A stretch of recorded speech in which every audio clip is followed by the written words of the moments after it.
Hey guys, it is Tuesday, it is 12, you know the drill, that means it's AMA, and I'm excited for two really important reasons today. Numero uno, it is the first snowstorm that we have here on the East Coast, just when we thought we were out of the woods, heading into spring, getting 65-degree weather. In comes this nor'easter, and I'm just loving it because I'm hoping that it means many of you are working from home and I have more viewership for my video. So that's number one. Number two is because this topic that I'm discussing today came from somebody on LinkedIn, and it came through the context of them outing themselves for not doing this. And I love that because by way of them writing to me and saying, you know what, this is going to be a great topic, I don't do this, I actually realized I don't do it myself either. And I love this because it really gives me the opportunity to peel back at the curtain, brainstorm, talk through it with you guys, and make it workable for everybody's business. It is never my goal to just sit here and lecture or preach to you guys and say I'm the best thing ever. Really, a lot of this stuff comes up because I'm taking it on for myself or because it's coming up with clients and they're discovering things for themselves as well. And that is this video today. So let me just paint the background of how this happened. A gentleman reached out to me on LinkedIn. And he said, actually he emailed me. He emailed me and he said, you know what, I have a really great topic for your AMA today. I always look at other professionals' work and I am looking for portfolios. I want to see pictures of before they got involved and I want to see pictures of after they get involved. And that is my basis for deciding to work with them. Now here's the kicker. He said, even though this is the reason I decide whether I'm going to work with them or not, I don't have this on my site. Imagine that. And so as I started looking, I realized neither do I, and that's why I want to talk about it. So his whole thing was you should absolutely have a portfolio of your work and show before and after so people can really see the type of momentum, hey Rima, thank you, that you have when you're working through things. So here's what I want to say. I think there's two reasons that a lot of us don't have this. One of them is testimonials. So my site is overwhelmed with testimonials, but they're lengthy paragraphs and I don't necessarily have a portfolio to show. Here's websites or brands before I work on them and here's websites or brands after. But I really thought that the testimonials would suffice. Number two is I feel like, you know, we all do this when we go into job interviews. We come in with our big book of portfolio and work to show our employers what we have. But for some reason, when we transition into entrepreneurship, some of this gets lost, even in the creative field, like this gentleman was pointing to.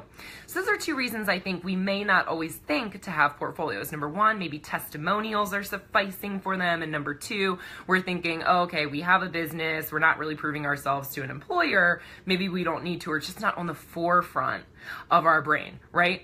But here's the thing, they say facts tell and stories sell.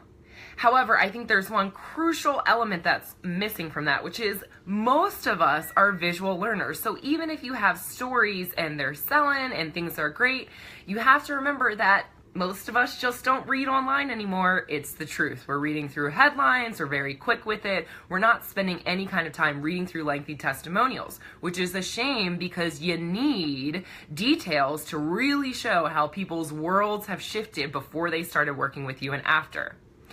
Think about this. Before and after pictures or portfolios are the basis upon which some businesses build their client base. I'm talking the beauty industry, diet industry, fitness. Think about all of the products you've bought sheerly because you've seen some amazing before and after pictures. Then think to yourself, in my service-based business, I'm missing the boat on this. And I get it, it can be challenging. I'm in a creative field, so it's really easy to show visual representation of my work before and after I come in and get in the game. However, some of us are real estate agents, some of us are accountants, some of us are financial advisors. It's kind of hard to point to a visual representation of your before and after. And this is where I have really thought about it. And here's what I think is the ticket for all of us service providers. Film videos. Yes, videos. Okay, so it is a wonderful platform to give a whole bunch of context without losing people reading through a bunch of texts. Now, there's a few key things that you're going to want to keep in mind for your videos that you're filming, and we're going to go through them now because I don't want you to miss a thing when I implement this or when you implement this. So number one is give Actually, let me start at this one. Number one is make sure that you have your clients in their environment, okay? I want to see them in their environment, in their office, in their home, because if you just get them in a sterile interview type of situation, you don't have visual evidence to the things that they're discussing. So you want to get B-roll. B-roll is that nice, beautiful shots of them in their office moving through that gives context to what they're saying has been different with working with you. Number two is you want to give them talking points. If you leave it up to your customers to decide what they're going to say on the video, they're going to miss the boat. So I have a great friend, Julia. I'm going to use her as an example because it's just easy. I know her business. If she was filming testimonials, she's a real estate agent. She's amazing. So if she was filming videos and they were talking about what it was like to work with her, they may say, you know, Julie is amazing. She really goes to bat for you. She gets everything done. Great person to work with. That's all well and good. It's a super flowery testimonial, but what they're missing is the pain points that you know your prospects are going to buy into. So you need to form questions that teases out how you've helped them with those pain points. So instead of just saying, she's amazing to work with, I've discovered a lot of things, you need to talk about, okay, before we started working with her, we were in this cramped house. Maybe show some footage or some pictures of the house. We had a growing family, you know, we're welcoming another baby. We needed to get out of there and move into a big home in a month's time.